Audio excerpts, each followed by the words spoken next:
cultiver, retrouver ou redécouvrir sa spontanéité. Un magnifique cadeau à se faire. C'est pour ça qu'aujourd'hui, j'ai invité Spontanéité à venir nous parler d'elle et de tous ses bienfaits. Tu veux en savoir plus? Alors écoute bien cet épisode jusqu'au bout. Bien le bonjour, belle étincelle. Bienvenue dans Miroir de Femme, le podcast épanouissant pour les femmes, les mères en quête d'évolution et de spiritualité. Je m'appelle Bénédicte. Je suis guide pour des voyages d'exploration intérieure grâce au miroir magique que le monde qui nous entoure nous offre. Je m'adresse à toi, belle femme, en recherche d'équilibre entre ton rôle de femme et de mère, toi qui désires être à l'écoute de tes véritables besoins, avec cette volonté d'y répondre en toute légitimité et sans culpabilité. Toi qui ressens l'envie de répondre à l'appel de ton âme pour grandir en conscience et vivre ta spiritualité en toute liberté au quotidien. Je vais te conter ici des histoires de la magie, de l'âme qui agit, des récits de clés qui t'ouvriront de nouvelles portes pour élargir ta vision. Prête pour le grand voyage? Alors c'est parti, abonne-toi pour que chaque épisode arrive à toi. Dans cet épisode Clé Miroir, je vais aborder le sujet de la spontanéité. D'une manière innovante, différente, je vais interviewer la spontanéité. Oh, oui, c'est une envie qui m'est venue comme ça. Pourquoi en parler de manière sérieuse? J'avais envie de jouer un petit peu avec la spontanéité. Alors, pour tout te dire, la spontanéité a toujours fait partie de ma vie, comme tous les enfants, d'autant plus que l'enfant intérieur en moi est assez présent. Mais bien avant cette période, dans une première vie, je dirais, cette spontanéité m'a été reprochée. Cela m'a apporté des déconvenues et puis je dois bien avouer aussi que j'ai été un peu maladroite par moments. Alors j'ai fini par me brider. J'ai tenté de ranger ma spontanéité au fond d'un placard. Alors bien sûr, j'ai un visage très expressif. Alors ça se voyait presque sur mon visage, ce qui avait besoin d'être exprimé, dit. Mais je le taisais. Alors, imagine, ça paraît pas vraiment cohérent tout ça, bien sûr. Alors, il y a eu aussi les événements de la vie qui sont venus me remuer et qui m'ont amené à retrouver l'expression de ma spontanéité. Pas à pas, et notamment grâce à des formations, et plus particulièrement une formation de clown. Découvrir la clown en moi m'a permis une véritable libération. Ça a été une belle renaissance pour retrouver, accepter, accueillir ma spontanéité. J'ai pu dire au revoir à la culpabilité de trop exprimer. Et puis il y avait aussi la culpabilité de me réfréner, de me cacher derrière des faux semblants, par peur d'être critiquée ou de faire du mal. Je me sentais pas très honnête, en vrai dire. Enfin voilà, pas à pas, je redécouvre ma spontanéité de jour en jour et de manière bien différente, avec plus de conscience. Et je réintègre chaque jour davantage tous ces bienfaits, ce qui me donne un regain de créativité. D'où cette idée folle peut-être d'interviewer la spontanéité. Alors voici, je lui laisse la parole, je te souhaite une belle écoute. Bonjour, aujourd'hui je reçois Spontanéité qui a accepté avec un grand enthousiasme de répondre à mes questions. Nous sommes nombreux à vouloir la connaître davantage pour laisser entrer dans notre vie beaucoup plus d'authenticité. Elle va nous apporter sa vision de la vie. Elle va nous éclairer aussi sur ce qui nous empêche de nous mettre en lien avec elle. La spontanéité va aussi donner un aperçu de ce que serait notre vie en sa compagnie. Alors bienvenue par ici, pour découvrir ou redécouvrir plus exactement la spontanéité que nous connaissons tous au fond de nous. Alors bonjour et bienvenue à toi, spontanéité. Je suis heureuse de te recevoir pour cette interview hors du commun.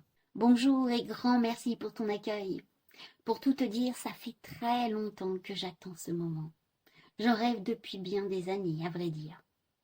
Quand j'ai reçu ton invitation, il était évident de répondre un grand oui.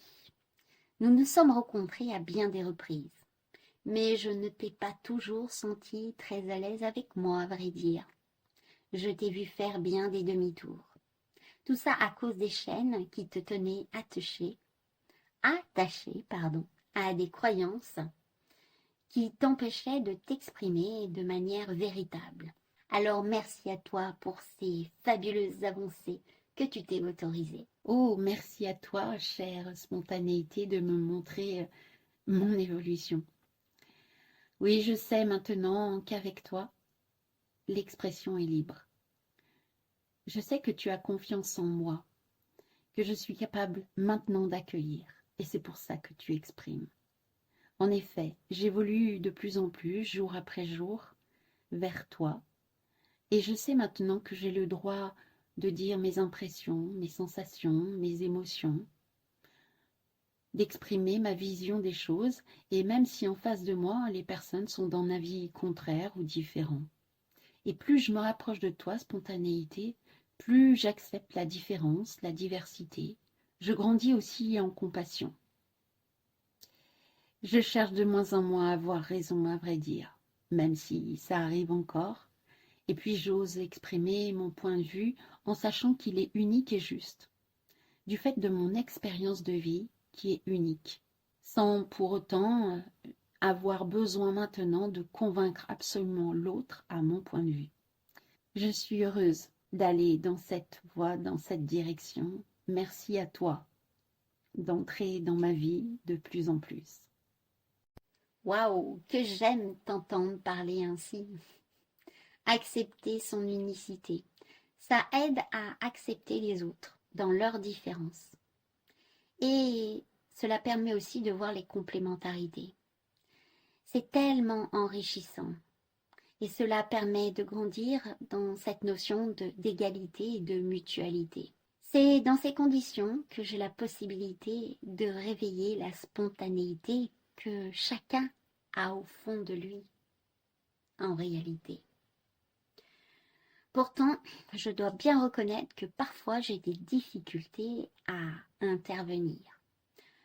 Surtout quand une personne veut absolument faire entendre raison aux autres et reste campée sur ses positions, alors qu'au fond d'elle, elle sait exactement que sa position est discutable.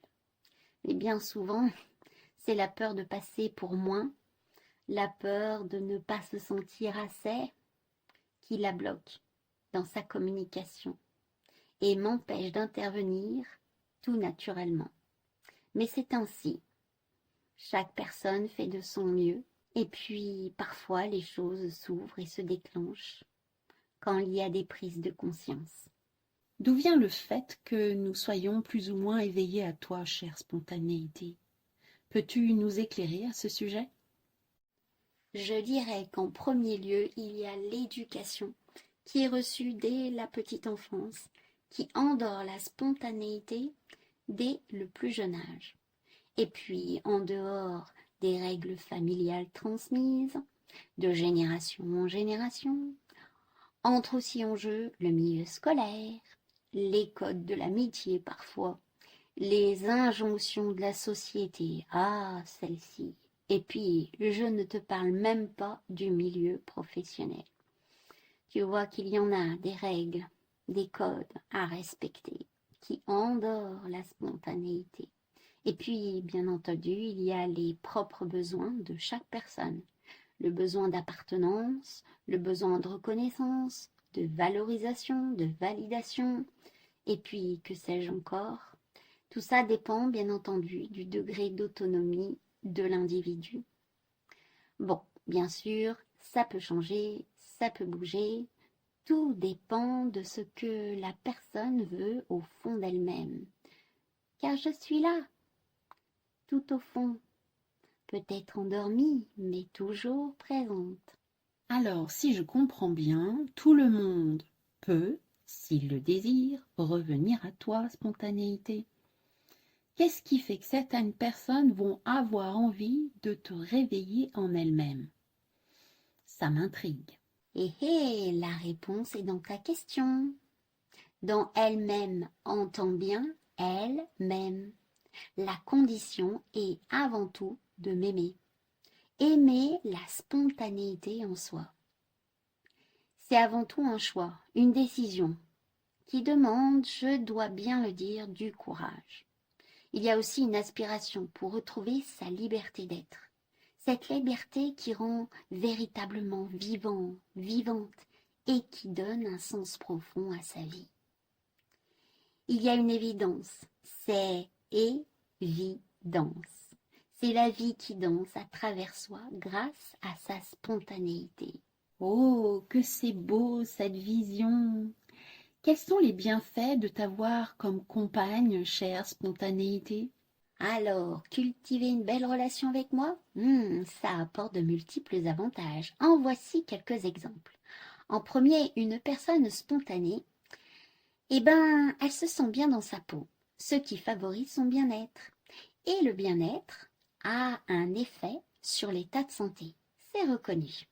Et puis, une personne spontanée possède une plus grande sincérité qui conduit à des relations plus authentiques et donc développe la confiance. Et puis, être spontané, c'est aussi accueillir ce que présente la vie. C'est aussi mieux accueillir les imprévus. Et alors, on s'ouvre aussi à de belles surprises. Et oui, et quand quelqu'un ose être spontané, il exprime qui il est vraiment, donc se respecte. Et de ce fait-là, ça l'amène aussi à mieux respecter les autres.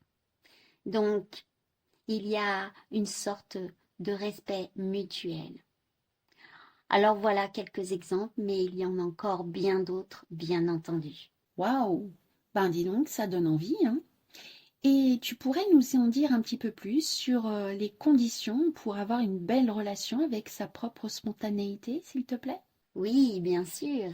Alors, tout d'abord, il est essentiel de s'exprimer dans le respect de soi et aussi en respectant les autres. Pour cela, il est important de développer l'écoute de soi, écouter ce qui se passe en soi et aussi prendre le temps d'écouter les autres de manière active. Éviter de partir dans des réponses mentales intérieures. Il est essentiel pour cela de connaître ses besoins aussi, ses limites, ses différences. Tout cela est indispensable. Cela permet de reconnaître sa propre énergie. Je dis que ça s'appelle reconnaître sa note unique dans la symphonie de la vie. Se connaître pour exprimer sa véritable nature, en toute spontanéité. Pour cela, il faut vraiment reconnaître qui nous sommes. Cela permet de grandir dans la confiance et dans le sentiment de légitimité. C'est ainsi qu'il est plus facile d'accepter aussi la différence de l'autre, plutôt que de la rejeter. Et la différence de l'autre devient alors joyeuse. Et nous sommes heureux de pouvoir être spontanés et accepter la spontanéité de l'autre qui est en face, bien entendu. Waouh, quelle belle transmission, chère spontanéité.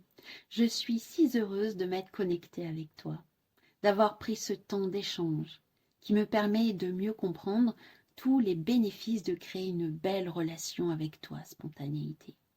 J'ai une dernière question pour mieux connaître la voie pour te rejoindre avec plus de facilité. Quel est ton lien avec l'enfant intérieur? Ah, l'enfant intérieur. J'ai un lien privilégié avec lui, ou plus exactement avec son énergie.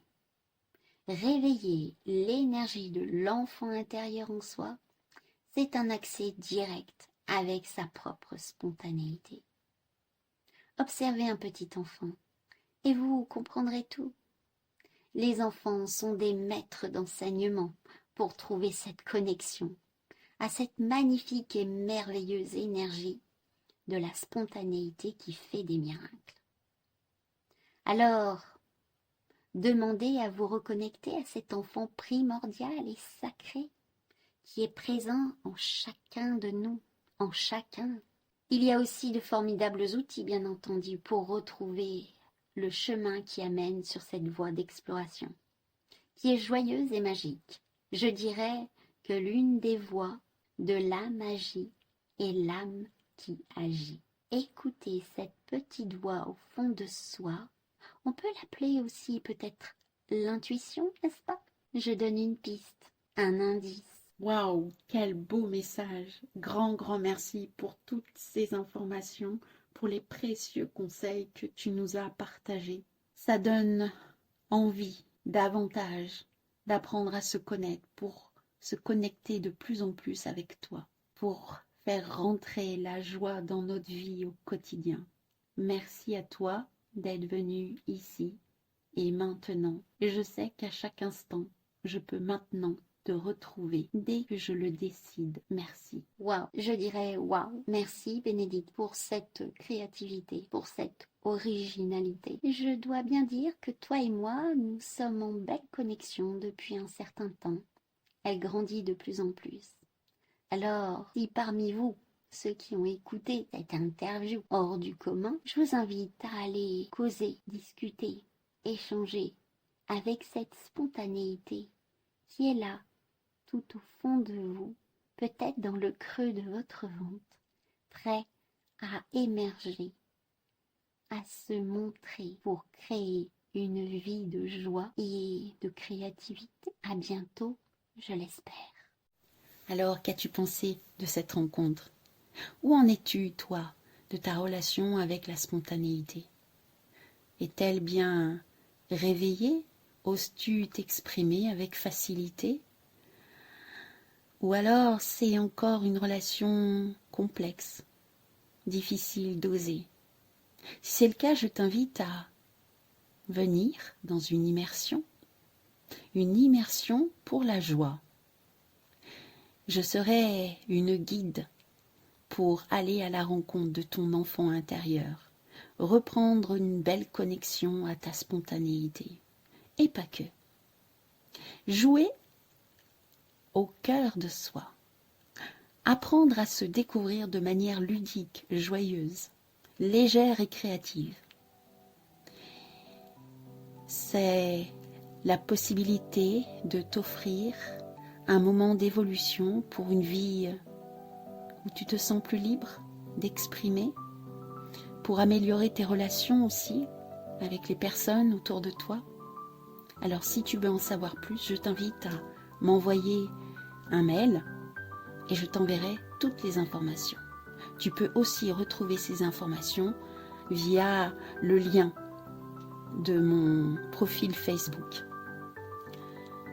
Je te souhaite une belle rencontre où je te souhaite aussi de cultiver ta spontanéité pour tous les bienfaits qui viennent d'être évoqués dans cet épisode.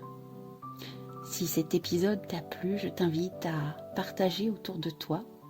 Je t'invite aussi à liker, à aimer cet épisode et puis à t'abonner si ce n'est déjà fait pour que les prochains épisodes viennent à toi. Je te dis à bientôt, à la semaine prochaine. Ce sera un épisode clarté avec un tirage avec le tarot akashique. À bientôt, au revoir.